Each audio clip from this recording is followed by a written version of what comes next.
Hello, this is Dave, and welcome to Equity Story. I'm with Wolfie, and this is just general share advice and not personal advice. So let's get going there, Wolf, before I say the wrong things.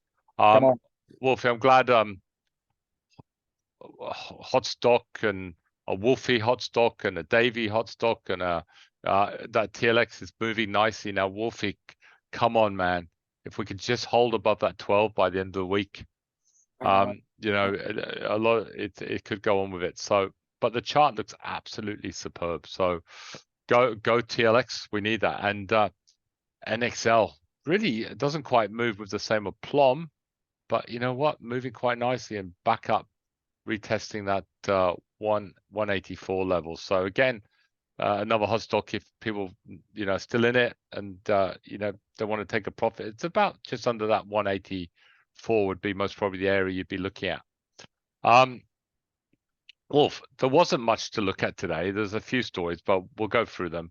EML, which I know you're not impressed with this company at all, and I have to be honest, I did actually put them on Einstein's 2 weeks ago, and I felt a bit guilty about it because I know you, I know you hate the story, but the chart just said it was too good, for a little trade up to 138. It hasn't quite got there. It's up 2 or 3% already. It's not looking too bad. But I know whatever I say, you're not going to like this stock. But I think people are looking at the chart, aren't they? Just maybe just a lot of people buying the price action at the moment, Wolf, not the story. Possibly. However, they come up with an announcement today. So I went through it and I saw I think there's directors resigning from one of their subsidiaries in Ireland, I believe. Whether that's obviously market's taking it positively because maybe that's what one of the issues was, right? It was Ireland. It was Ireland, right? So it was an Irish problem, wasn't it? Yeah. So it's still got problems. That's my problem with the story. It's still got problems. So pass for me. All right. Okay. So if you are in that for a trade, just don't be greedy, right? The fundamentals. Cincinnati is about good charts, good story. Obviously, not 100% convinced with that story. Now let's look at DVP because this is a story that the Bill Beeman story over the long term. We do like the story, but of late we've had to get out of it. It's up 6.52% today, Wolf. Could get back over trend. What's going on? Yeah, look, they've come up with an update on their Woodlawn project, which they bought, I think, maybe 6 to 12 months ago for a fairly competitive price. I mean, it was in administration, so obviously Bill Beeman is a very shrewd operator, almost like a mini Michael O'Keefe, right? Bought a incredibly cheaply this Woodlawn, which was poured 300 million into it, and I think he bought it for like 15 or 20 million, right? So he's done a great job in doing that. So he wants to restart it, come up with an update today showing the economics of the project. So the Woodlawn project, they've been obviously drilling and trying to get it back to a state where they can actually push the button and start mining. So look, interesting, just read through. And when I start reading it through, even though I'm very conservative when I look at numbers and I want to see give me base case scenario type stuff, it's fascinating to compare it to Chalice, who come up, recently with their project economics on a scoping study, and everyone hated it because they use some ridiculous assumptions right in there. So when I say ridiculous assumptions, they were coming up with double the price of what it is right now. So I don't know why they're coming up with these things. Presumably they picked out a company that's got pretty bullish on some commodities, right? And of course you can do that if you want to. But just from DVP's point of view, they used fairly okay. So for me, they used reasonably like what the prices are now, right? So not that far away from where the prices are now, spot prices. So if you go down a little bit lower, right? So if you go down slightly lower, and then you will get the economics of that project. Keep going down, and we can just go through the actual prices. There we go. Okay, so pricing index, average realized mine price, plan price. So they've got copper at 9,474, and they give you their year 1, year 2, year 3, year 4 breakdown, which is nice. So if you look at the copper price at the moment, it's about 8,300 odd. So it's not that far away from year 1, right? Which is okay, reasonable. But you know what Chalice comes up with, like double the price. And I know they're going to mine maybe for another 6 years, but still, it's a fairly, I don't know, ambitious type stuff to come up with. What they're going to be double the prices when they are. So at least they are. But I'm actually still surprised that they put the price higher than where it is, Wolf. Yeah, it is. And that's for me, you know, I'd rather see them lower where I can be comfortable and so. But look, I'm much more comfortable with that than I've seen what Shell has come up with. So for me, that's okay. But, you know, still not 100% comfortable for sure. But the only thing is you're going to back Bill Beeman, right? You can't control the prices of this. All I know, he's probably going to come up with a project and it's probably going to mine pretty well. Will the prices of the commodities work for him? That's my only concern. So look, the other stuff like lead, zinc, gold, that's okay. I mean, look at gold at the moment. Gold is much higher than it is 1841, right? So I'm okay with that. Yeah, saying that, Wolfie, from year one, year two, he hasn't escalated it too high, has he? No, it's normal to escalate it, you know, with inflation, with everything, right? So, like I said, I'm okay, but I'm not like, wow, this is great numbers. I'm okay with it. So if that scenario plays out where you're going to have that gradual, you know, remember, copper is being touted as the big one, right? I'll tell you what I love. I love the way in year 4 or 5 he's actually reduced the price of copper. That is one hell of a forecast. How is there something happening in 5 years that Bill Beeman knows that he hasn't told anyone? There is. I mean, I think they probably look at the cycles, right? They look at the metal cycles, and they're just working it out. Look, there's various models you can use out there, Dave. No, like I know. I just love that. I just love that. I know. That's brilliant. You see cycles. Even Bill Beeman, he's looking at cycles. He's one of my people. Yeah. He's looking at his cycles. But okay, listen, I love the gold one. That's like impossible to predict. He's got those moves up and down. Like, yeah, this is what's going to happen. Anyway, they're trying. They're trying. Don't you? But look, the project on its own, on those numbers, on those assumptions for the pricing for the metals, it looks decent because there's a very small capex, right? I think they're talking about pre-mining capex about 44 million. That's very doable, right? For Bill Beeman, he can probably raise it on the back of one phone call to some dude. Yeah. So I think that's very, very, very doable. So if you can get that going, I think he's got something. All right. Okay. Well done. That could be just that money maker he needs to build his empire. Yeah. He just needs those commodity prices to work for him. That's the only thing that's obviously still for me is a question mark. Everything else I can understand. He's a very good operator. He'll probably get the right people. He'll get this working very efficiently. Can he get the prices that he wants out of this in his model? You need some luck in this game, Wolf, don't you? Absolutely. You do. All right. DLI. Interesting here, Dave. Again, I'm looking at the announcement. I'm thinking, oh, there's a bit of shenanigans going. When I say shenanigans, changing of directors and so on. So out with Flanagan. Ooh, interesting, isn't that? I mean, he was the big name, wasn't he? Exactly. And in with Chris Ellison, which is the big name from Mineral Resources. So they've almost like got rid of him. I think they did get rid of him. They bring their own people in.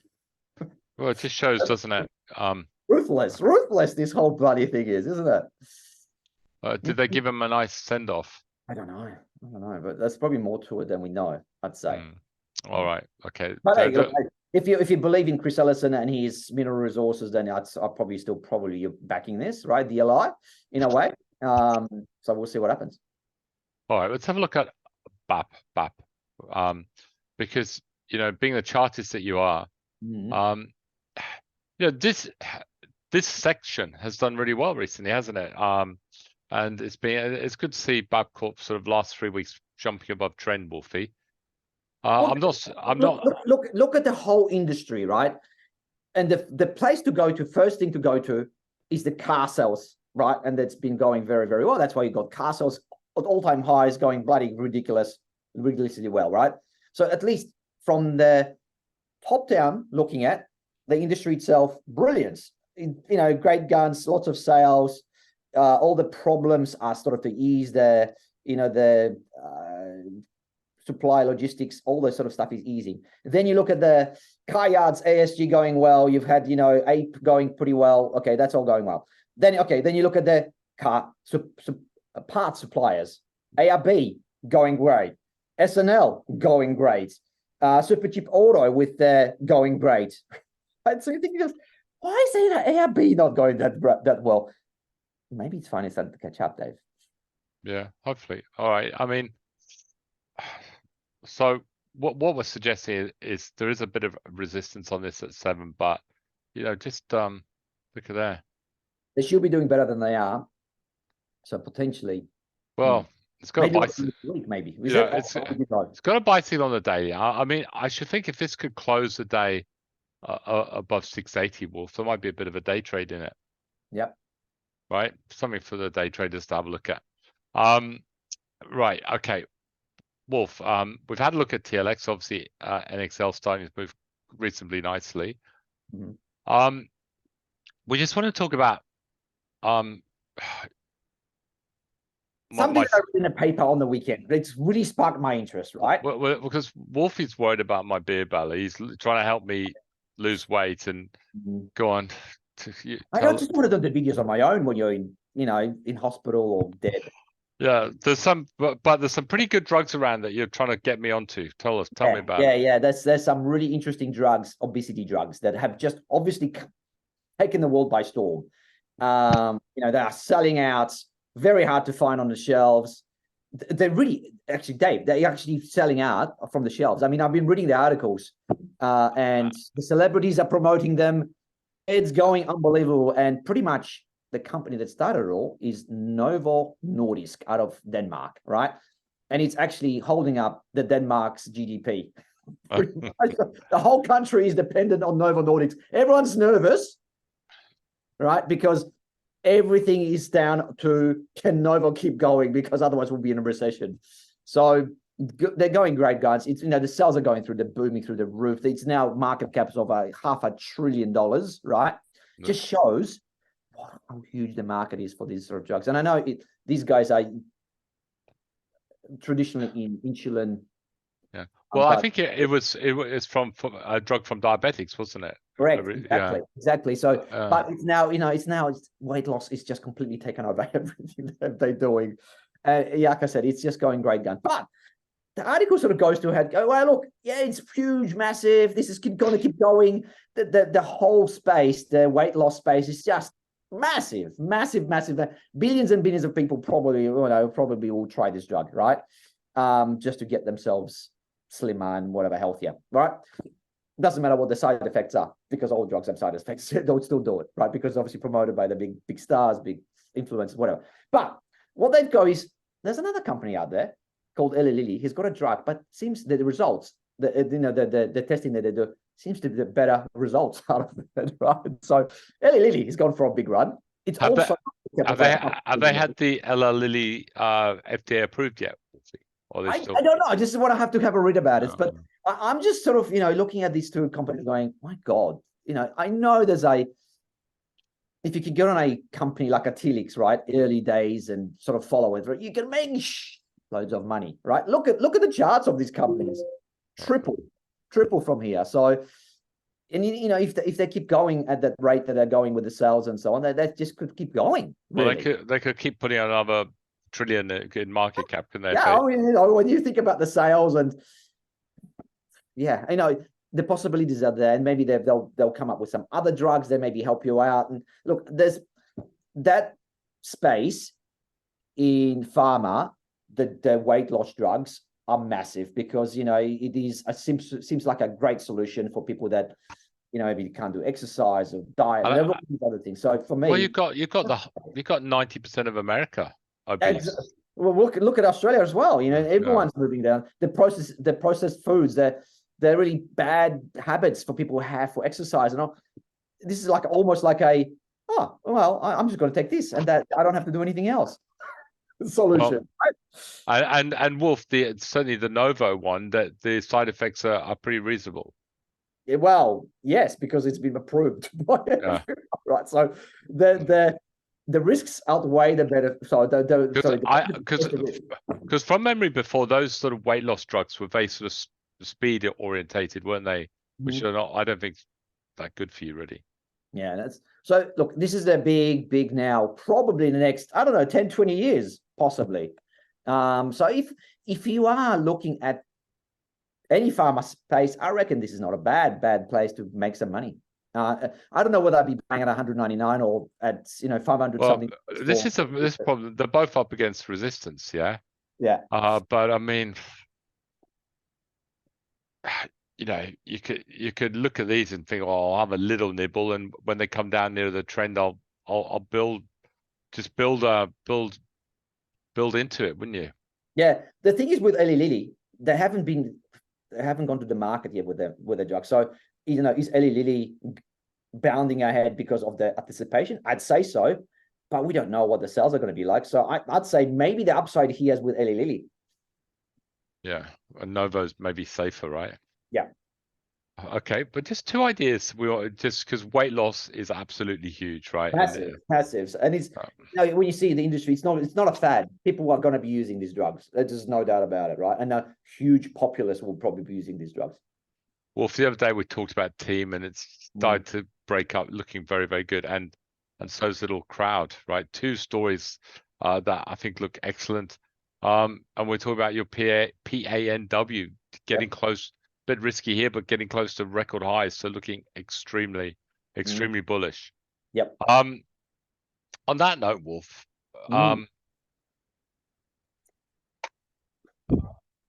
mañana. Tonight live. Yes, please join us. And it was really interesting yesterday what happened. So we had a pretty poor start of the day, and then towards the end of the day we finished up about 30 points. And I think, and again, there was something about China that I read yesterday that sparked a little bit of positivity in the market. Some numbers coming out of China showing that maybe the deflationary pressures are starting to ease.